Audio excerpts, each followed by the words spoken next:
Welcome to the Accounting Technology Fireside Chat podcast. Now, sit back and enjoy while Nick and Trevor help you use your technology to make money and delight your clients. Well, hello again, and welcome to the Accounting Technology Fireside Chat podcast. Trevor, our first time on LinkedIn today. Isn't that exciting? On LinkedIn. Wow, that is exciting. Yeah, after 6 months of waiting, I finally got granted the rights to stream to my my personal feed. So we're streaming live to LinkedIn, we're live to Facebook, we're live to YouTube. It is quite exciting. We're both in lockdown. That's a good time to be live on the internet. It is. I did say all the best things come out of New South Wales, as Victoria and now South Australia are realising. But yeah, I think Queensland got one today as well. So there we go. Yes. Oh, well, it's all gone to custard, but never mind. So today I thought we'd talk about spam phishing and whaling. Can't do fishing in lockdown, Nick. Well, I've seen some people do it because I'm on the northern beaches of New South Wales. We don't really do. You're allowed here. to. I think we are. We're allowed to play golf. You're allowed to go well. fishing. God, yeah. No way. Oh, that's it. Because the only effect it's having on me this lockdown is that I can't go to golf and I can't go to the pub. So yeah, there you go. And I can drink beer at home, but I can't play golf at home. So, but you're allowed to go fishing and you're allowed to go whaling. I was going to say, Leonie gets upset when you play golf at home, I've heard. Yeah. She doesn't like it. No, it wrecks her garden. Breaks the windows. Cool. So what I wanted to have a chat about today, and we haven't really we've spoken a little bit about IT security, but I've never really talked about all those weird emails that come in, how people breach your systems, and what you can do with your people to kind of make that a bit more secure. So like the emails I used to get from you, which weren't from me, which were asking me to transfer $100,000 to this bank account, and I'd say, Nick, I'd ring you up and say, Nick, we don't have $100,000 in the account right now. Yeah, and he goes, not me, Trevor. so that's called phishing. So let's start with some examples. So the first one is the emailing someone and asking them to move some money around, and it normally starts with hey Trevor, are you busy? Or have you got 5 minutes? Or those types of things. That's been around for a while, and that's called whaling. And the point of whaling is to go and kind of get money out of organizations. So you're going out of whales, going after whales. The other one's called... So you're marked as the CEO on the website. So they go, beauty, Nick is the CEO, Nick Bojard. I've got his email address, and I will pretend. But when you click on the email address, it's not actually your email address, it's someone else, No, it is someone else's. Although there are ways of sending, it's not hard in most small business environments to spoof an email address as coming from somebody and looking like it really does. So you got to be super careful. So that's whaling, and we'll talk about that in a little bit. The other one's phishing, which you're not allowed to do in lockdown, but we are. No. And phishing's all about going and trying to get credentials. So I use an example that happened to me. I was down in Circular Quay before lockdown, and I bought an umbrella from one of those dodgy little shops in Circular Quay. And as I walked out the door, I got a text, and the text said, "Oh, this is St. George Bank. We've noticed you've just done a transaction we think is strange. Could you click here to log into your banking account and verify the transaction?" And I did. I just spent something, so I went, "Oh, yeah, it's a dodgy shop. Oh, that's cool. They're being secure." So I clicked on it and I typed in my details and I hit submit, and it went incorrect username and password. And I went, I'll type it in again. And it was halfway through the second typing it in that I realized I actually wasn't talking to St. George Bank. I was talking to some hacker site where all they're doing is collecting these logins that they'll use later. So after a swift phone call to the real St. George Bank, I got all my details changed and that was fixed. But that was a clever one. And probably not, it was probably luck that they got me just after I'd spent something. Right? And it worked because I think it's more random. From the same dodgy site you bought the things from, and then they said, "Oh, here's some dodgy guy buying some dodgy thing. We'll go and get him to click his details." They would they would be sophisticated as that. They'd see the transaction probably. Yeah. So most hacks I've seen in business, and I'll talk about one in a little bit, are that kind of thing, that phishing attack. And the next thing is just dodgy emails in general, right? People, the reactions you get through emails. Yeah, I can send somebody I haven't seen for a while an email and say, hey, just let you know what I'm up to. I'm doing this, that, and the other. And 99% of people go, that's cool, Nick. Really nice to hear from you. And there's that 1% who go, don't send me spam anymore.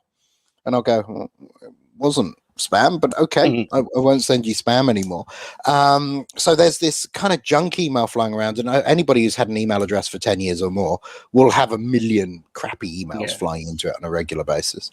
But it's the phishing ones that I've seen most attack businesses. So across the customers you work with, how many have ever had, somebody hijack an email account, emails go out from somebody they shouldn't have, money stolen or ransomware? Look, I would say ransomware, money stolen. We had that one. That was probably that client we had up in Queensland that had that was probably the biggest one that we saw, where they did all three and stole money and got it and sent the whaling, sent the email and got it to put the iTunes money, sent it to a PO box, and then they got it to change her. And we found out about it because they convinced her to change her Office 365 account. That was probably the worst scenario. You get a lot of people where they get out of nowhere, they'll start getting emails. That one has stopped a lot, and I would probably say those that are on Office 365 don't get where their accounts get hacked and all of a sudden they're sending emails out to everybody. I haven't seen much of that anymore. I would say multi-factor authentication has kind of fixed that stone dead. It's those orgs which still are resisting going multi-factor because it's hard for their users who are most at risk. So prevalence in your customer base of multi-factor authentication, because I say in my customer base, everyone has it. What's it like in your world? Look, there's if they're on Office 365, if they're using Xero, if they're using those, they're used to it and they're doing it. They still kick and moan about it, but they're understanding the benefit. But some of the ones that are still like, we're still running around finding out they're on Exchange servers and those sort of things. They've got no multi-factor. And, I was talking to you just before, and we won't mention any names. We were talking about that stock system the other day, and they gave me a login to their terminal server environment to access this thing. Now, the access was so simple. And the passwords were horrendous. We got in there, but to be able to use the software, that's another question. To get to the data was another bit, but we won't go there. But but getting in there, and it's disappointing, that we're that far down the track, and people still, go. I just want an easy password because I can't be bothered, trying to remember it, and I don't like multi-factor because I don't want to have to click on something to get in here, and I hear it around the office too. It's like, oh damn, stomp because I've got a key in or got to get a text from my phone or do something like that to have that. But I think we should also talk what that concept of multi-factor authentication is and what it does. Like what's the purpose of it? Let's talk about the factors of authentication. Right? It's there's three. It's something you have, something you know, and something you are. Okay, so let me kind of explain. You have a device, when I'm trying to secure a system, the most insecure way is just a username. So I go up to a system, I type in Trevor, and it gives me access to all of Trevor's stuff. Now, as we know, that's pretty insecure. But back in the day, internally inside networks, there were systems that did that. Yeah. Right? Which are just scary. Then to add the first factor of authentication, you add a password. Right? That's something you know, and you're meant to know it, and nobody else is meant to know it. So that's why they say make passwords complex, make them fairly long, don't put them in yellow stickies under your device. It's something you're meant to keep secret. So there's under the keyboard. Remember that? Yeah, I was stuck with the monitor. So those started happening, and then we made some progress with passwords. We started putting in rules. We started saying let's refresh them every 90 days and make people change them and doing all those sorts of things. Well, that totally backfired, and there was some research done by Microsoft that said the most secure password combination they've actually found is the 4 to 6 digit numeric PIN. So as long as the system only lets you have a certain number of incorrect attempts, right, people are able to remember those pins. And if you can remember a pin, you're not writing it down somewhere.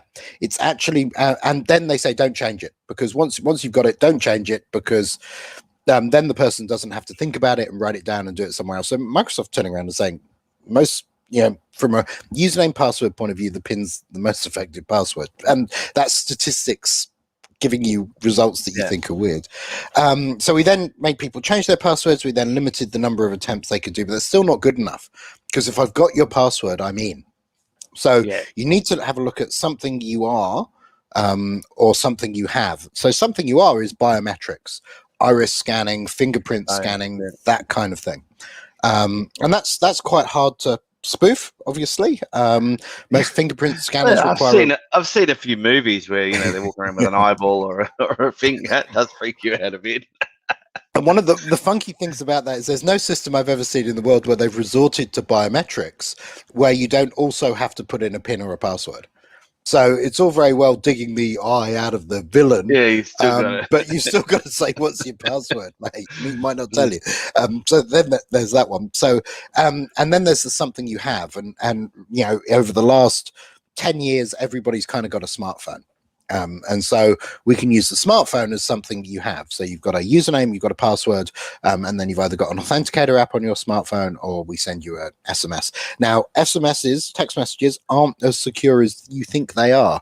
It's not impossible to clone a SIM card, and it's not impossible to receive every text message that somebody else receives without ever touching them. So you've got to be really careful with that thing. So I'd be focusing on using the authenticator apps, and getting it not to pop up something on your mobile phone, but when you try and log in, you do your username and your password. Once you've got that right, it pops up a screen. You have to go and open the authenticator app, click on what you're trying to log into, grab the numeric thing and type that in, and off you go. So Zero's new one isn't as good as what it sounds. It's quite easy to work with, but But the other thing that you get with, and I don't mind talking about Zero got their questions. Right, so they've the street you lived on and those sort of things, and a lot of people just divert to that. But I look at that and I go, they're not as secure as, but especially if you're using Authenticate. Especially if you're not on Facebook. And I don't know if you read Facebook, but every day there's one of these quizzes. Name the street you first lived on, because it's funny. And put the street you first lived on and match that to your mother's maiden name, and that's your porn star name. Yeah, and I go Perry Hoxtonbach. Oh, that's not very good. But that's not designed. That's designed to electronically elicit those questions from you. So I stuffed up my Zero authentication, so I've been using the questions for a little while, which is not good at all, right? It should, but I can't find the button where I can go reset my my multi-factor authentication to something else. But that's just me being lazy. I'll show you that after the show. We'll jump on. I'll show you how to do that. Oh, yeah, I get some IT support for Nick. That's great. Yeah, look at that. So step one, do multi-factor authentication. But step two, don't have a server. Right? I've always said. I'm going to ask this. Can you have multi-factor authentication on a server? Sure. In your premise? You can. Sure, but you got to buy kit to do it. You've got to buy extra hardware and software to do multi-factor authentication. So don't bother. Put it all in the cloud. The other thing is, if I can physically get access to your servers, or somebody who knows what they're doing can physically get access, that's the easiest way to hack someone. Oh, I saw you do it. Remember when we had to do it for that client? You flew down to Melbourne, and we had to, the IT guy had quit and shut the doors and locked everything and taken all the passwords in his little tizzy fit, and everybody panicked. And we came in and they had to saw holes in the doors to get into the server room. Yeah, good old locksmith couldn't get through. It's a really stiff lock, so he couldn't pick it. And in about 4 hours, you were in and done. So we got first access in about 20 minutes, and we had full access within about 4 hours. So it doesn't take very long, and that was every piece of data, right? We didn't lose, nothing was hidden, nothing was lost. And your access, you can go through and sit across the road and access. If you really wanted to, you could be across the road, access their Wi-Fi account through their Wi-Fi account into the server, and you're done. Yep, no, absolutely, and there's tools and techniques to do that. There's hardware you can buy off Alibaba on the net to go and do war driving. And what you do is you have this little piece of hardware that when anybody, what you do is you log into their Wi-Fi network or you connect to it, and then you tell every device to reconnect, which is a standard thing you can do without authentication. When they reconnect, you pick up that data of them reconnecting and re-authenticating, and then you pretend to be them. So you don't even need to know the Wi-Fi password to get in securely to most Wi-Fi. So that's why you should put multi-factor authentication on your Wi-Fi too. If you've got servers, if you don't have servers, your Wi-Fi is just like the same as Starbucks. Yeah, or they get McDonald's. to use your internet. Yeah. Yeah. Worst So case what? is they're using your internet. Yeah. Yeah. Ooh. The other thing is so kind of social engineering, and not necessarily what you think of, which is people picking up the phone and talking to people, but people sending your staff emails that encourage them to go click on things. And one of the things we've been experimenting with and playing with is actually sending out fake phishing and whaling emails. That when they click on it, we actually know about it, and we can go and do more training with the staff. Because if you think about it, how good are your team at identifying whether an email's real or not? Yeah, exactly. And when I started in IT, and I'm sure when you started in accounting, everybody went on IT courses. You went on a Windows course, you went on an Excel course, and all the providers offered that. Now nobody goes on any courses. You're given a PC and expected to know how to work it. Yeah, and part of the induction program should be the discussion around that. Here's the PC. This is what you use it for. Not to be used for here. We don't want. Don't access emails. Understand that. Going through a program of your induction.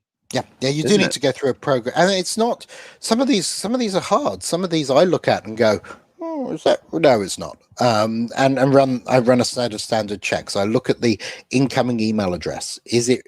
I know it says Trevor Shoemakers, but is it actually really one of Trevor's email addresses? What does the attachment look like? If it's a .htm, I'm never ever going to click it. Right? If Why it's a because .htm files are HTML files which link you off to another website somewhere. Right. Yeah. Okay. In fact, these are things that I don't know.